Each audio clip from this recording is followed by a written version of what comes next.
Hello and welcome to the Charles Cook Podcast.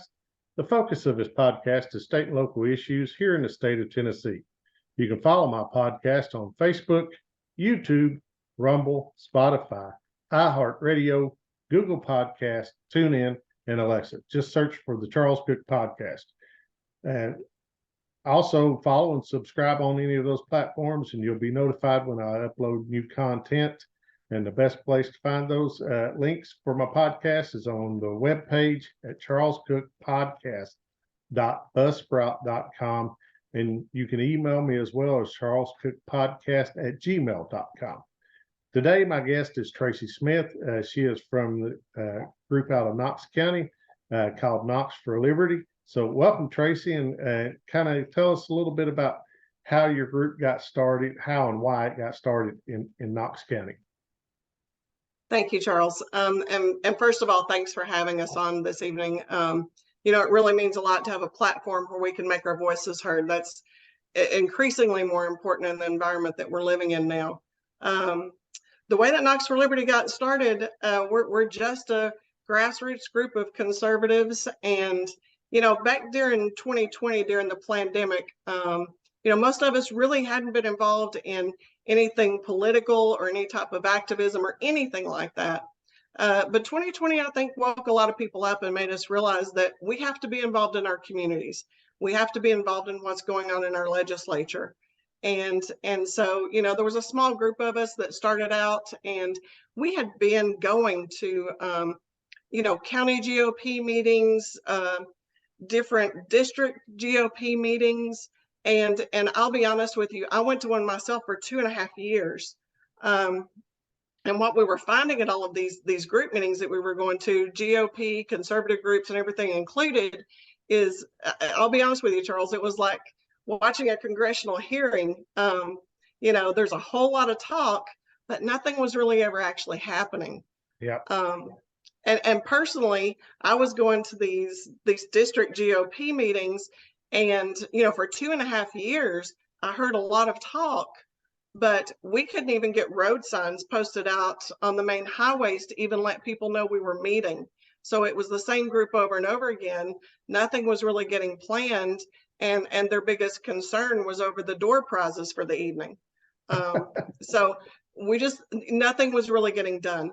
And so this small group of us came together and said, hey, look, somebody has to do something. And we decided to step up and be that somebody else. So the somebody that you was praying for to do something turned out to be you all. Oh, it absolutely did. And we still, we ask the question all the time. If we don't step up, if we don't do something, who will?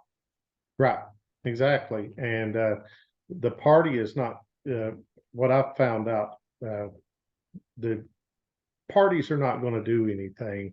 They don't want to cause any ripples in the water, so they just go along to get along, and they're hoping that most people will fall in line. And if they don't, then they try to move those people out of the party or silence them and do away with them if possible.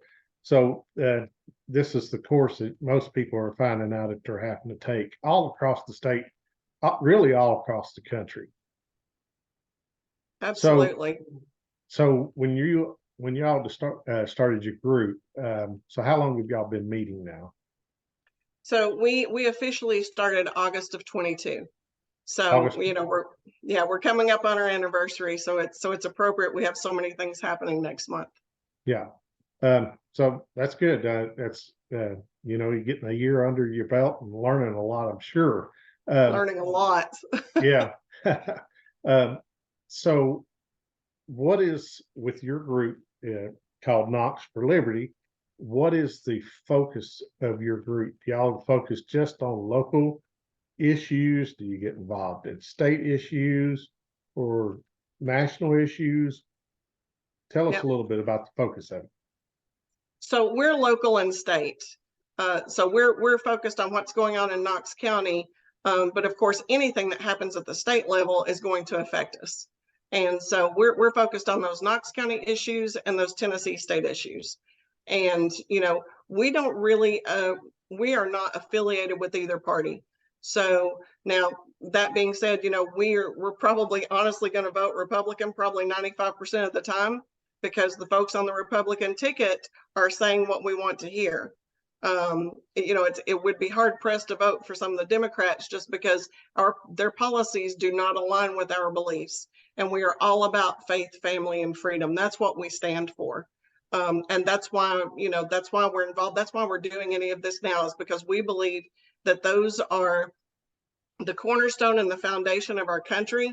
And if you don't have faith, family, and freedom, you truly, you have nothing. You have no hope. Right.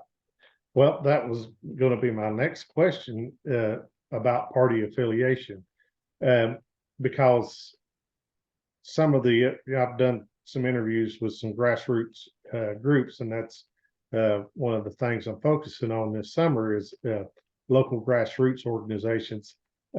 Some of these organizations that I've interviewed have actually, they don't want to be affiliated with a party because of the bylaws and stuff that they do, some of the rules that they have, but they also write their own bylaws. Have y'all did that as well, or what? We Do you have. have a membership?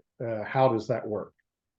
We're in the process of some of those things. We do have our bylaws written, and we do have our leadership in place, and we're structured probably very differently than most organizations, because we are intent about getting more involved instead of just talking. And that's the big difference between our organization and what we saw in other groups and other meetings that we were attending. We are very much action focused. So we don't just talk about it, we get out and do it. So we do have our bylaws, membership, that's coming down the road a little bit. We've got a few things we need to take care of first and get out of the way before we can really focus on that. But we're not really affiliated with either party, like I said. And part of the reason is because we want to be able to hold both sides accountable. And Yes. that's where we see the failings on both sides. I can, to be honest with you, most of my life, when I go to vote, I'm like most everybody else. I'm like most Republicans. You look for the R and you go check, check, check, right? Every time you see an R, you check. Mm-hmm. The problem with that is some of the folks that even I voted for, I voted by what they said when they were running, and when they get into office, what they do is something completely different. Absolutely.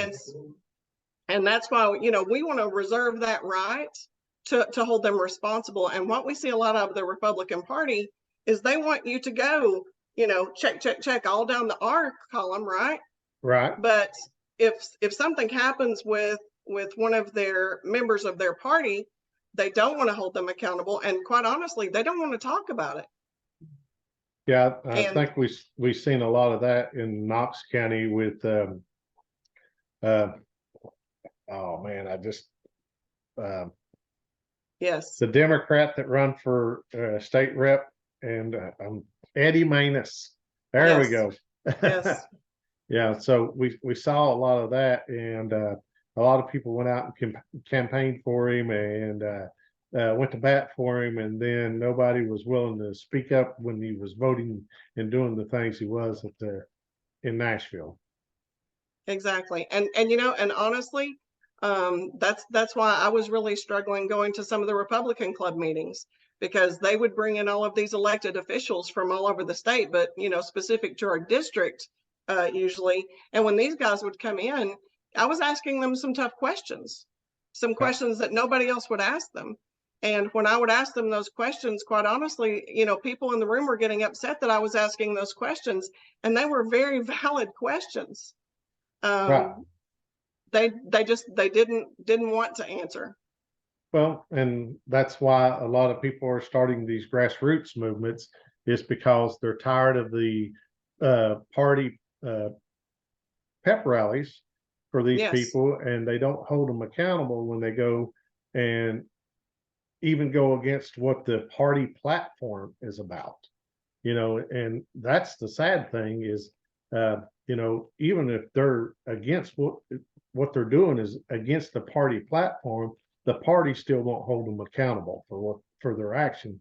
They want the numbers for the R's versus the D's, and that's all that matters. Exactly. In my And that's, eyes.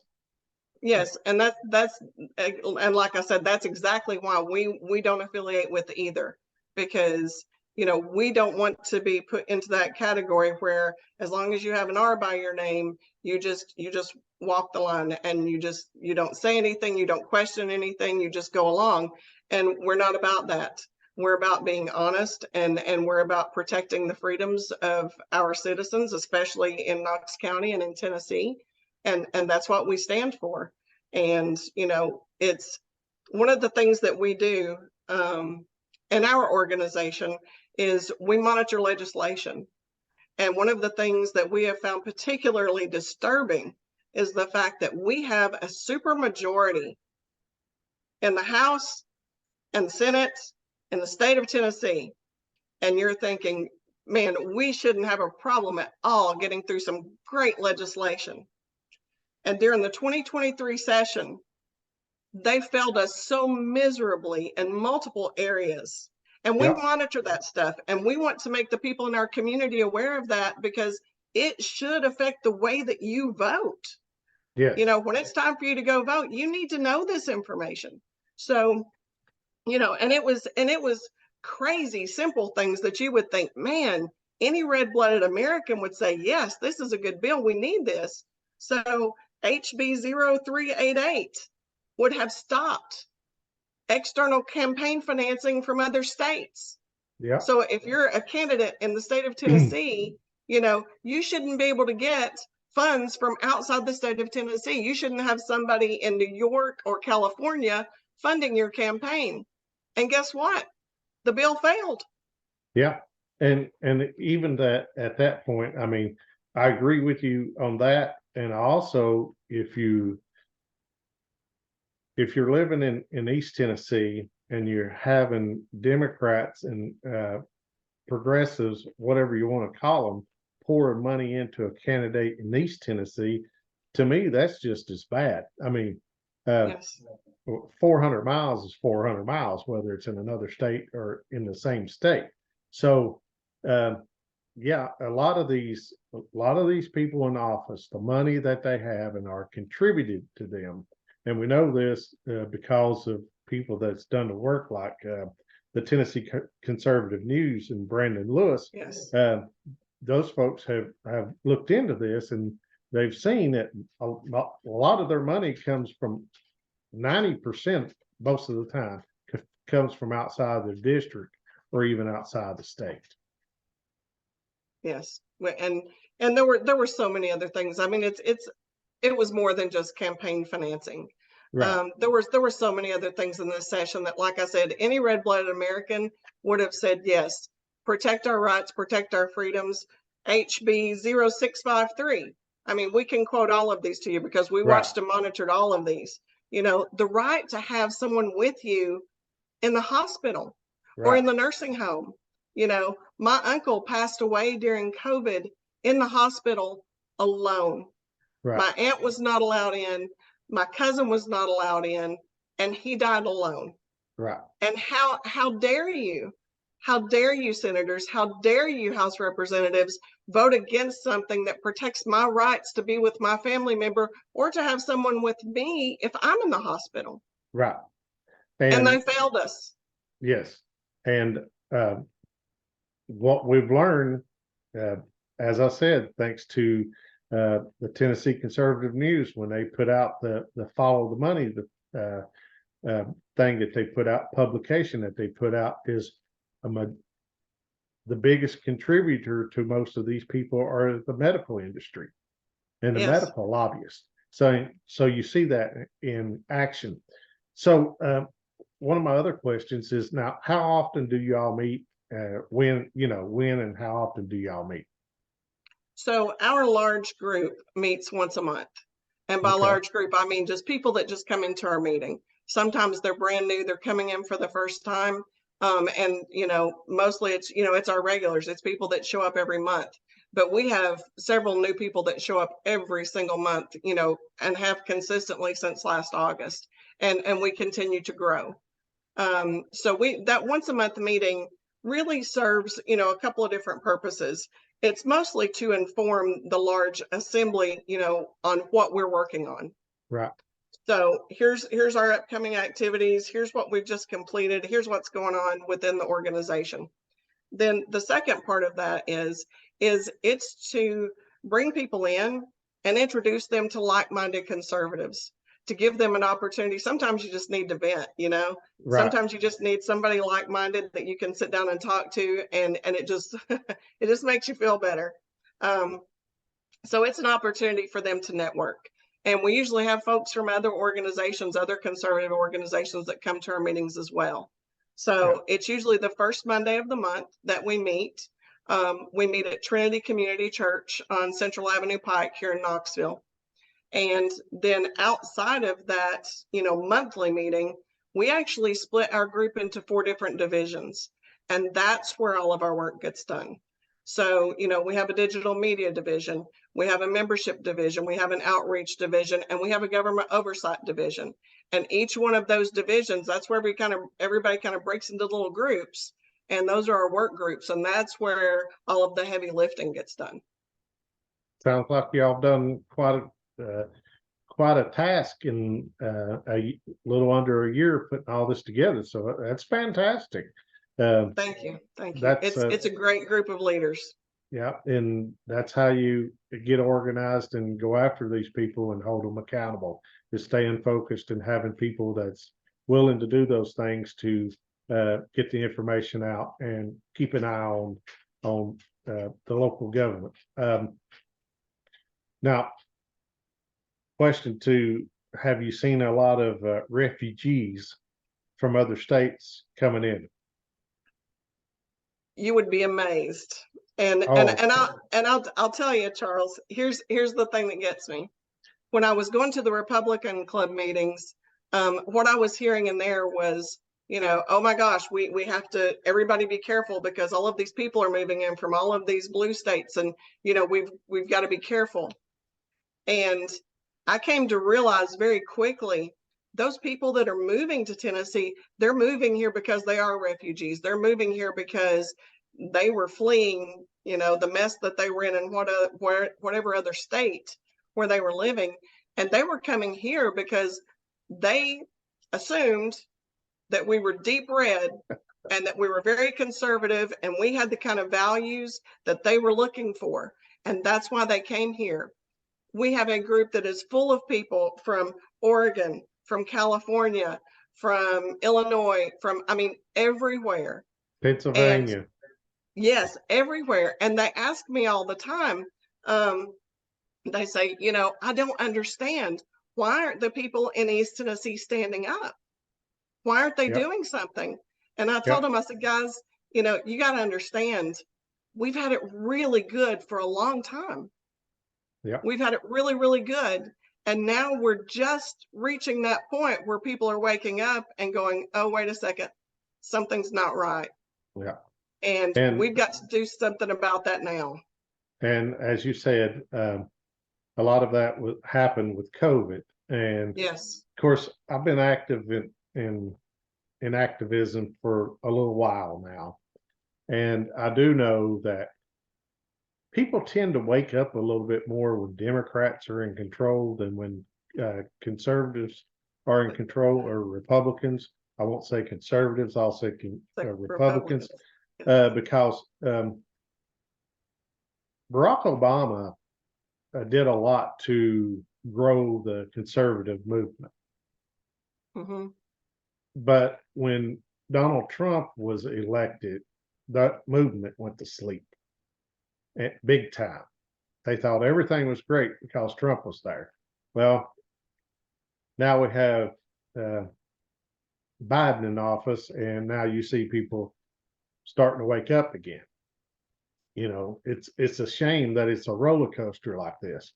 But you know, whatever it takes, you know, with some people it just hasn't got bad enough yet. So, so talk about if you got just a minute and want to talk about some of the issues that you've taken on locally, like Okay. in Knox County. Sure. But by the way, I consider that we're in Obama 2.0. Yeah, yeah. So it's not necessarily Biden. It's just Obama 2.0. Or I would say 1.2. Negative 1.2. Yeah. So Yeah, I agree. Some of the issues that we worked on, in addition to monitoring all this legislation, because I think that's critical. It's critical to hold our legislators accountable and let them know that we're here and we're watching. So that's been one of the big things that we've gotten involved in. We've really reached out to all of our legislators, senators, House members, mayors, sheriff. I mean, everybody. We've let them know we're here, we exist, we're watching. We're paying attention, and we're alert. yeah, We are not asleep at the wheel anymore. And so we've reached out to all of them and given them, our thoughts on certain things that have been happening in the community, as well as local and state legislation. So some of the other things we've been involved in, back in December, there was an all ages drag show that came to Knoxville, to the Tennessee Theater.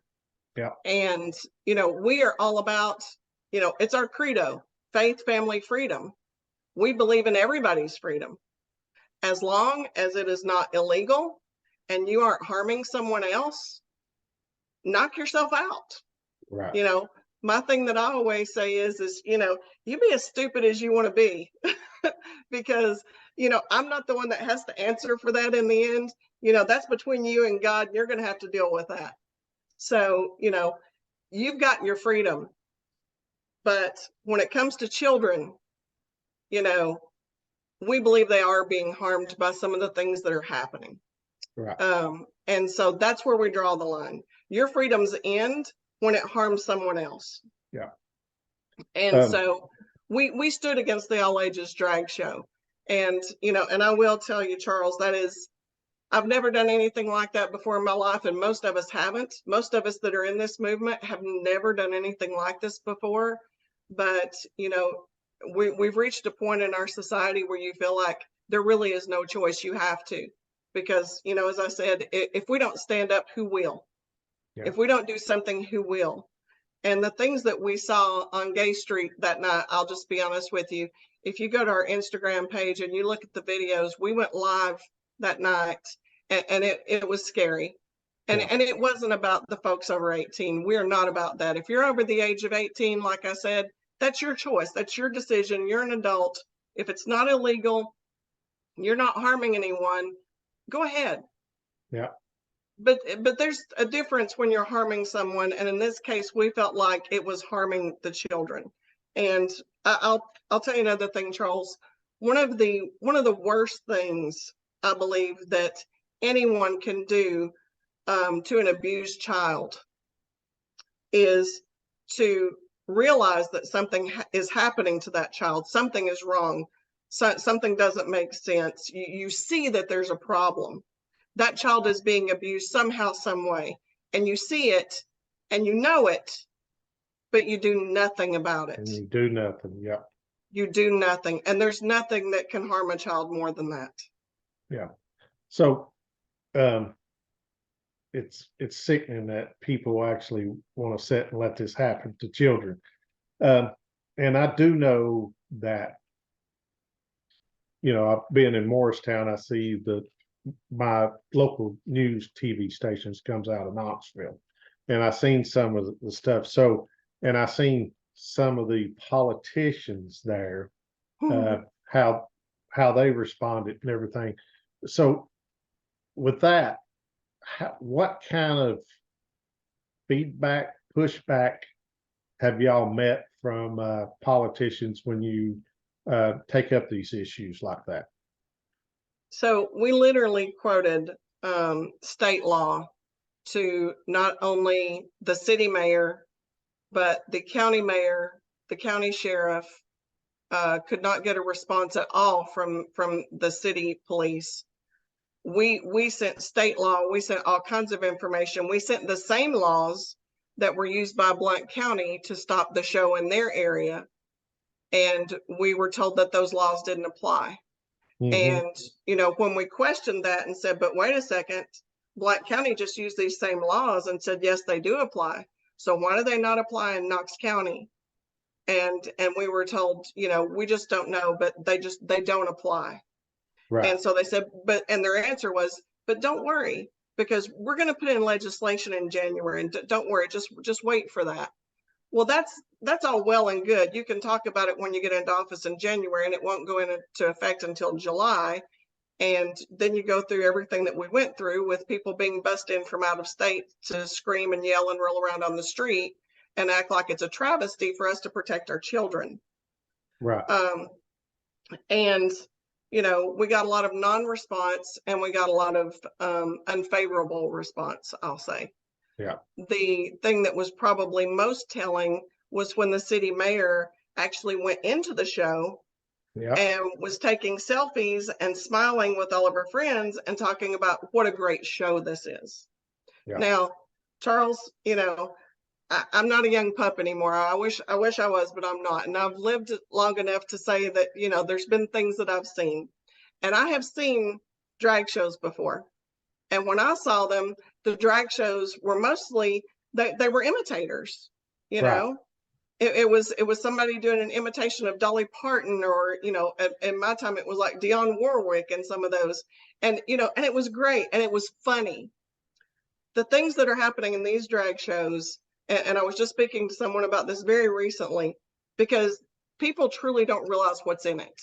Yeah. It's one thing for you to be an impersonator, but the things that are in these shows now, they're very sexualized. They're extremely sexualized, and the geared video towards children, very much so.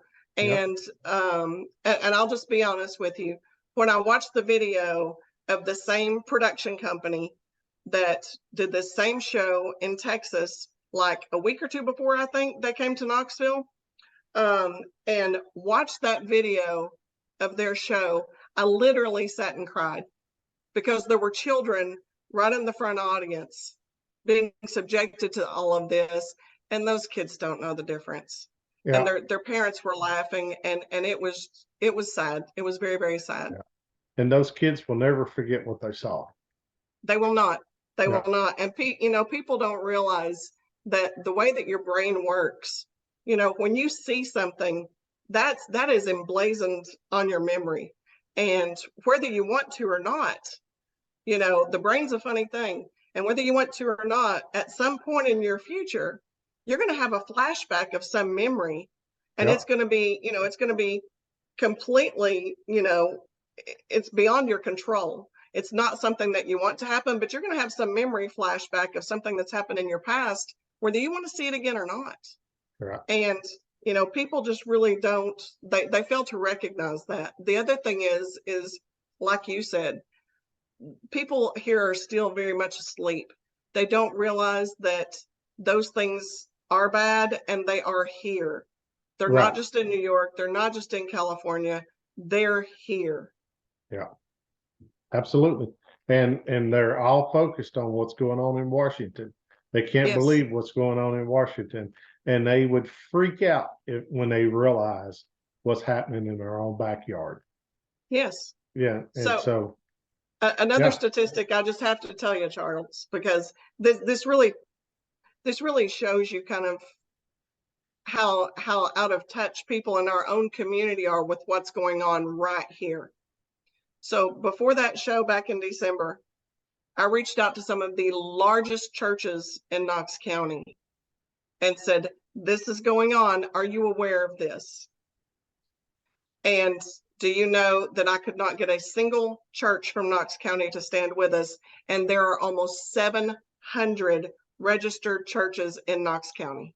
Yeah. Not a single one. So what does that tell you? We're still asleep at the wheel. Well, and they don't want to speak out. They'll do it sitting inside their church walls. Yes. Few will do it there because they don't want to lose their congregation. They don't want to lose the tither that, Yes. may be on the fence about some stuff like that. So that's a telltale sign. That tells you where we're at in society, and the church is nowhere to be found, and that's sad. That's been the most disappointing part. Yeah, That's, I understand if my neighbor doesn't want to speak up, if they don't want to stand up, but man, when your churches in your community are just, when they're just deathly silent, when Roe versus Wade gets overturned, I'm like, why were you not out in the streets? Why were yeah, you not out in the streets celebrating? Why were you not having parties in every park in Knox County and celebrating and saying, look, look at what, this is fantastic. yeah. Look at all of these lives that have been saved. And instead, it's just silence. Right. You don't want to offend nobody in the church, because that tells you that there's people in the church that still goes along with this stuff. And I can tell you a quick story. I remember and do Bible study at my church. Okay.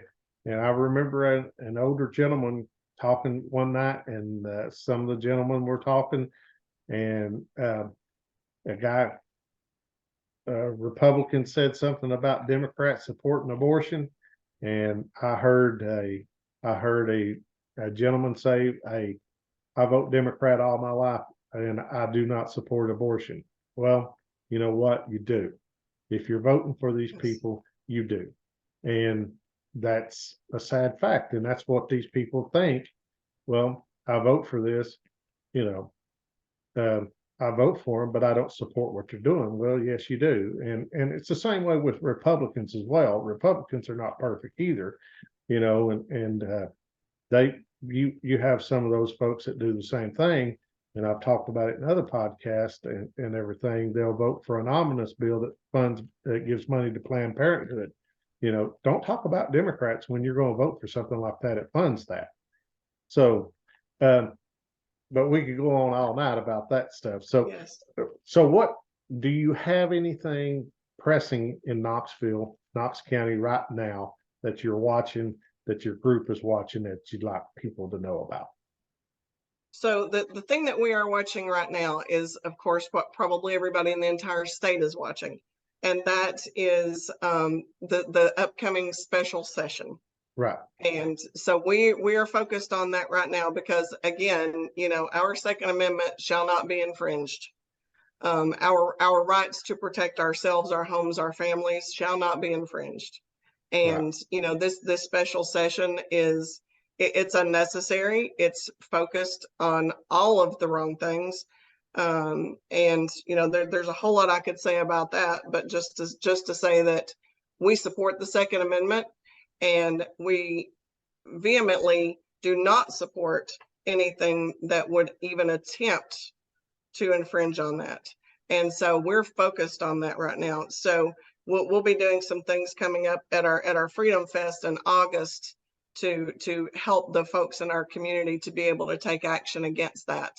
We've also we've signed a resolution and sent to everyone, our state representatives, our senators, our governor, our mayor, our sheriff, everyone, our resolution from Knox for Liberty, stating that we completely disagree with any type of red flag laws.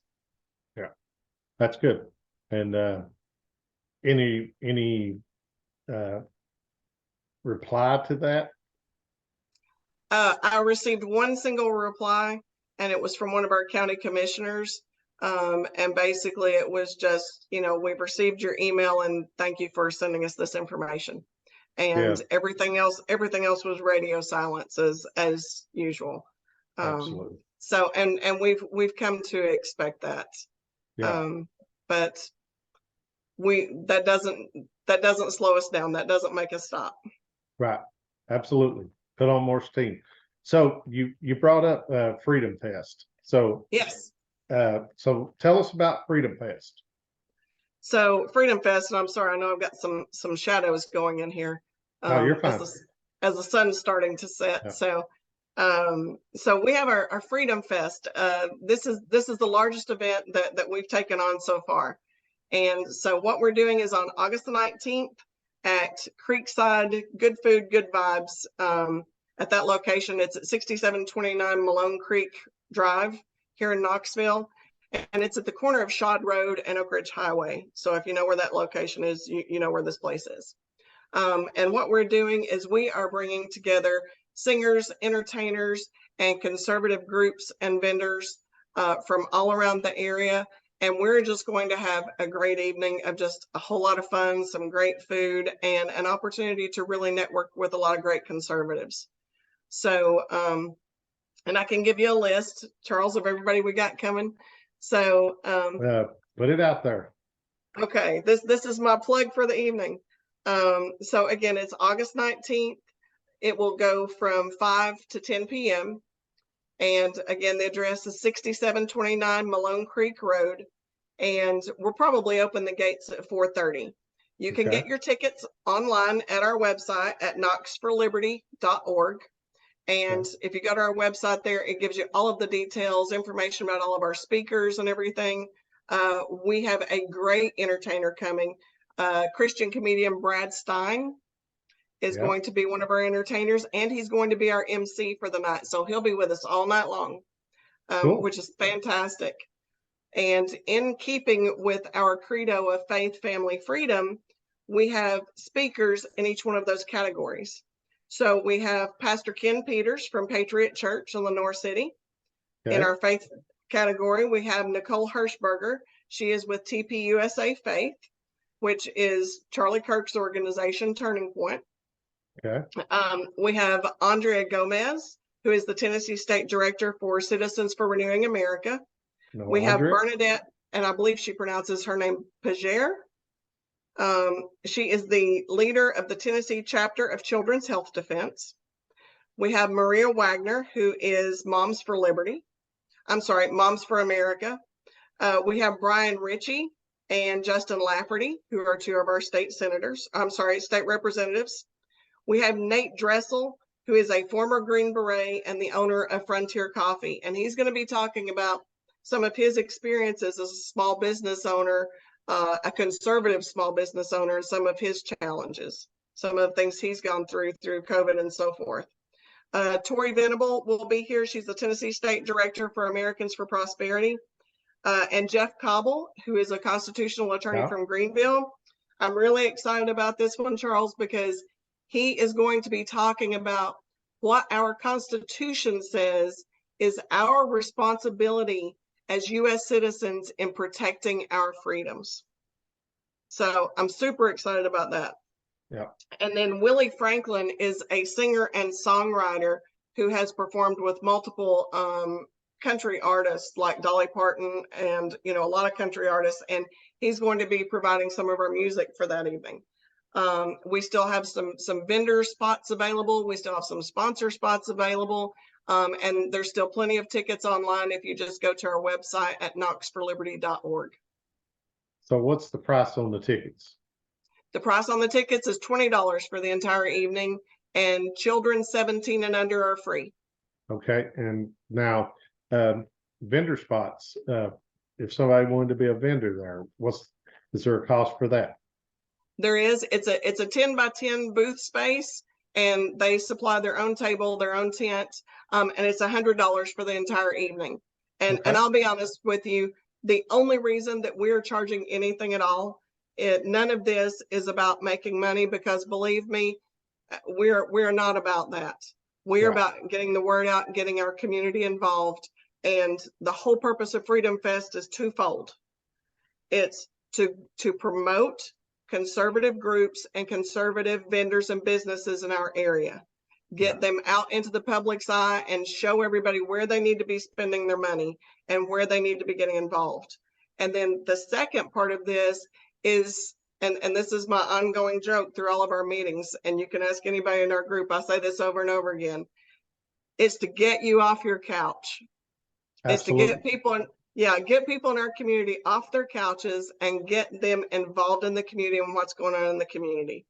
So we've got to use, the money, the proceeds from those booths and the tickets all goes to pay for the venue, the insurance, all kinds of fun stuff like that we have to pay for. We have to pay for the speaker, we have to pay for incidental things like that. So those costs have to be covered. And we are Grassroots. Everything that we do is coming out of our own pocket. We don't have a big, Democrat war chest that we can go and, withdraw money from whenever we need it. So it is truly a grassroots movement and a labor of love, let me tell you. Yes. Well, like I said, I've been involved in Grassroots for quite a while now, and well, at least 10 years, if not probably closer to 14 years. So I get it and I understand it, and this is why it's one of the passions for me, and it's why I do this, is to help get the word out and bring focus to these groups, because I know how important it is locally and at the state level to have these groups. And that's why I want to reach out to you and have you guys on and kind of bring some focus to you and help you get your message out, and hopefully grow your group and grow Grassroots across the state. Because the more we grow and the more people, you've got a group in Knox County, Jefferson County's got a group, Sevierville's got a group. And when these people come together, like Andrea Gomez is going to be there, yes, and Kelly O'Connor from Sevier County, and Michelle Light from Jefferson County, and Dave Seal, and all these people are coming together. Hey, we start networking we can get things done, and that's exactly the important part.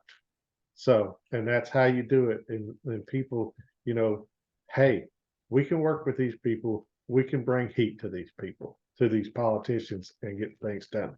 So yes, I'll sir. give you a last word. Anything else you want to talk about before we sign off? No, I would just say that, if everyone would please share this information with everyone share our website address, because we really are, Zuckerberg is in full effect, because we are getting shadow banned quite a bit.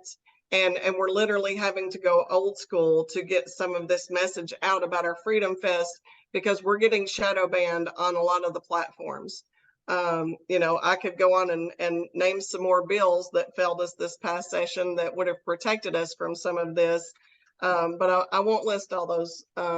But if you would please share all of this information with everyone share it with your church, share it with your neighbors, your friends, and just come out that evening, because it's going to be a blast. There's a lot of great conservative folks out there, and this really is a good opportunity to network and to find your place.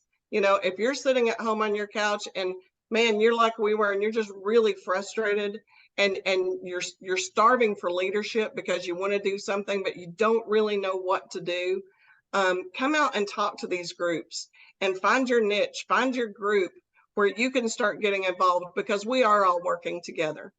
And just because one group may not fit you doesn't mean that another one won't. But you need to find one and you need to get involved, because we've got a lot to fight for. Yeah.